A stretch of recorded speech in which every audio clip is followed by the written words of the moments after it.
বড় মন্দিরে? আজকে আমি প্রথমবারই বড়মার মন্দিরে আসি। তো আমি আসার পরে যেমনভাবে ডালা কিনে এলাম, আসার পরে এখানে লোকজন বলছে যে আপনারা জানেন না যে আজকে মন্দির বন্ধ। আমি কেন মন্দির বন্ধের কারণটা কি? তখন বলা হচ্ছে এখানে উপনির্বাচন আছে সেই কারণে। আমি বলি এই প্রথমবার মনে ঐতিহাসিক ঘটনা ঘটছে যে উপনির্বাচনের কারণে মায়ের মন্দির বন্ধ থাকবে। তো মায়ের মন্দিরটা আমরা জিজ্ঞেস করলাম কি সবার জন্য বন্ধ? বললো হ্যাঁ সবার জন্য। আমরা তাহলে যদি এখন ভিআইপি পার্সন আসে বা যিনি প্রার্থী তিনি আসেন তার জন্যও বন্ধ না, সে ব্যাপারে আমরা কিছু বলতে নারাজ। আর তারপরে আমরা যখন চেঁচামেচি করলাম তখন আমাদেরকে বলা হলো তোমাদের গণপিটুনি দেওয়া হবে। পুলিশ বলছে আমাদের কিচ্ছু করার নেই। আমরা বিক্ষোভটা দেখিয়েছিলাম একটাই কারণ যে আমাদের দাবিটা মেনে নেওয়া, যে আপনি যেমন এসে পুজো দিতে পারলেন আমাদের জন্যই তো আপনি প্রার্থী হয়েছেন। তো আমাদের সাধারণ মানুষের যদি কষ্ট বা সাধারণ মানুষ মায়ের কাছে এসছি, মার দর্শন করবো চলে যাবো, আমরা কেউ চোর ডাকাত নই, আমরা জাস্ট বড় মায়ের কাছে এসছি। তা আমাদেরকে আটকাতে আপনি পারেন না, তাহলে আপনিও দাঁড়ান।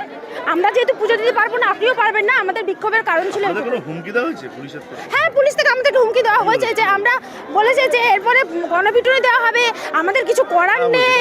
এখানে একজন পুলিশ বসেছিলেন, উনি হ্যাঁ পোশাক ছিল, উনি বলেছেন। তো যাই হোক কথাটা বললেন যে বেশি চাপাচাপি করলে পারে পুলিশ ডেকে নিয়েছে মা। হ্যাঁ হ্যাঁ বলে বেশি যদি হুড়োহুড়ি করেন তাহলে পুলিশ ডেকে নিয়ে এসে পেটা। আমরা তখন বলেছি যে পেটাতে আপনারা প্রার্থী চলে গেল তো পার্টি আমাদের সাথে কোনো কথা বলেনি, আমরা জাস্ট আমাদের দাবি রেখেছি। তখন ওখান থেকে পার্টির যারা এসেছিল সঙ্গে তারা বলে যে হ্যাঁ মন্দির খুলে দেওয়া হবে। তো সেইটুকু ভরসা রেখে আমরা এসেছিলাম। পুজো দিতে পেরেছেন তো? পুজো দিতে পারিনি দাদা, আমরা শুধু জাস্ট মাকে প্রণাম করতে পেরেছি। আর পুজোর ডালা হ্যাঁ মন্দির সম্পূর্ণ খোলা হয়নি, মানে অন্যান্য দিনের মতো। মারধরের হুমকি শুনতে হলো।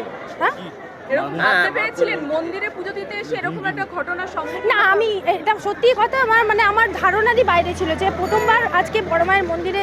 আর এটা শুনেছি যে বড় মায়ের দর্শন পাওয়া নাকি ভাগ্যের ব্যাপার, আর সেটা প্রমাণ হয়ে গেল যে সত্যি ভাগ্যের ব্যাপার।